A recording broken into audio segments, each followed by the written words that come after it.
Welcome to the inaugural video of Syncopation for the Modern Drummer. This is the definitive guide of how to use this amazingly versatile drum book. This drum book was written by Ted Reed back in the 40s or the 50s, and I will tell you guys there is no more versatile drum book on the planet. There's basically 8 pages that we're going to be using, and as you can see, my copy has definitely seen better days.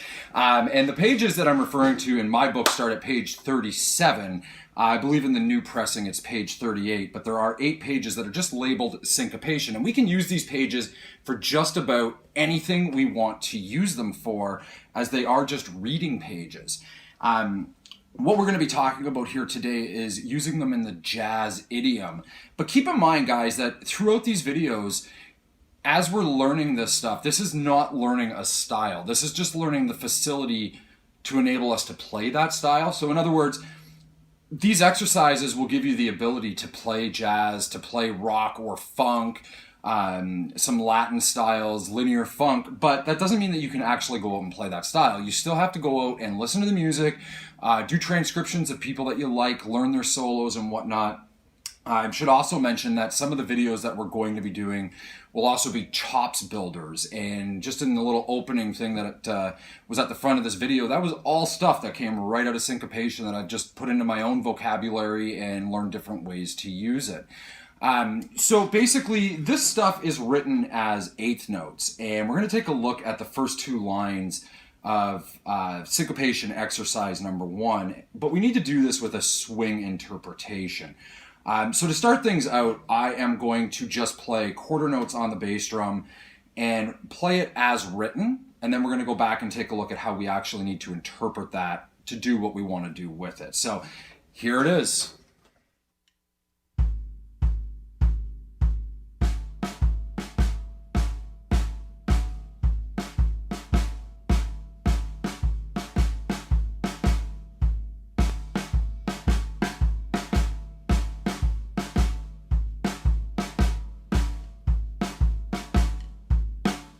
Okay, so that was it played as written as standard eighth notes, but what we want to do to use it within the jazz idiom is we want to do what's called a swing interpretation of this.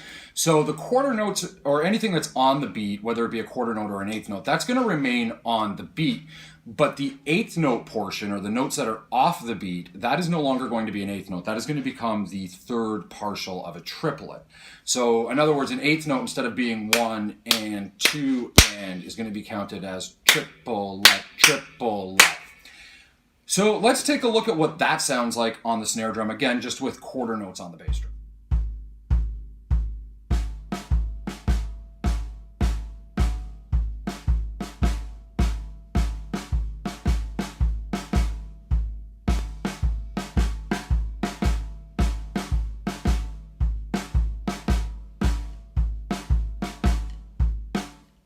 So what we're going to be doing here today is we're going to take that swing interpretation and we're going to be applying that to different voices on the drum set to build facility to enable us to play some basic jazz figures.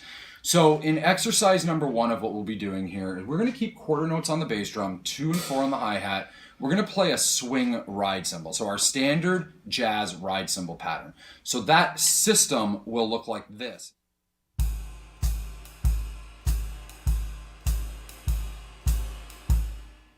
So as you can see in that example, my left hand isn't doing anything, which now frees me up to read that syncopation line with the swing interpretation on the snare drum.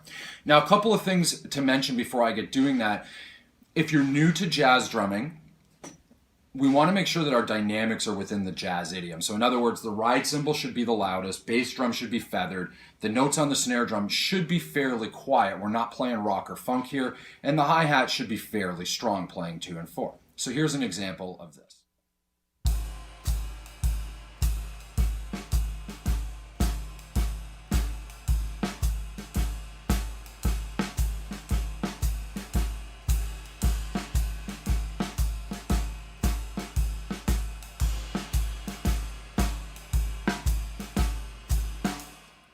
The next exercise that I want to take a look at is basically the same thing, but now we're going to put the quarter notes on the snare drum as a cross stick, 2 and 4 on the hi-hat, jazz ride cymbal pattern. Let's take a look at that.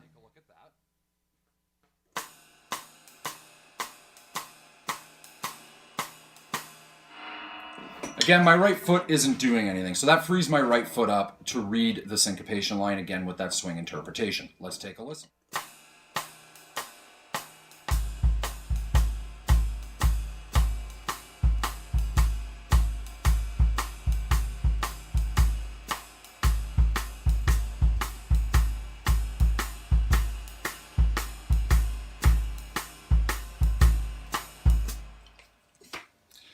The last way to use syncopation that I want to look at today is the hardest of the three, and that's going to be reading it with the hi-hat. Now, our left foot doesn't get used often, so for most of us, our left foot is incredibly weak, especially when it comes to coordination.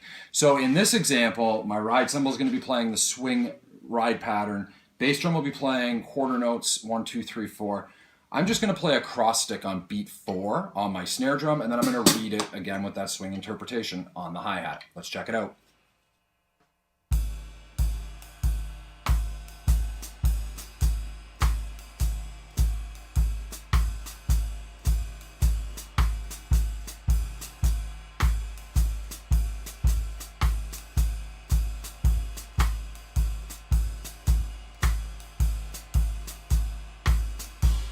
That one's really, really difficult, and I know I had a very hard time with that one when I first got going, but it does pay dividends because it will break your feet up from one another and just makes you think a little bit differently and adds another voice. So one last thing I want to touch on here is that if you really, really want to bring your coordination to another level, everything that you do with your right hand leading, you should also be doing with your left hand leading. Which will also strengthen up your left hand when it comes to actually having, facility with your left hand, having chops, playing rudiments. Our right hand is always much stronger because, of course, it's always playing time. It doesn't matter what style of music we're playing, that right hand is always, always playing time and lots of notes. So this is one thing that I found that really, really opened up my coordination and just my technique in general. So let's take a look at the first one, jazz ride time. We've got quarter notes on the bass drum, 2 and 4 on the hi-hat, and we're going to read the line, but I'm going to switch my hands. So my left hand's going to be playing a ride cymbal now, and my right hand will be playing the snare line.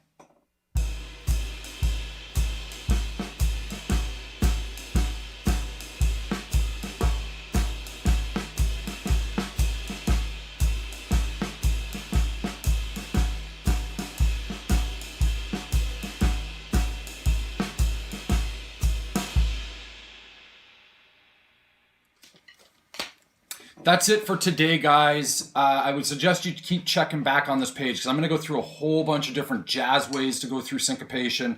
I've probably got about 100 different ways to do it in the jazz idiom. We have funk, we have rock, we have linear funk, we have Latin styles, we have some awesome chops builders as well. Stay tuned, guys. Till next video, talk to you soon.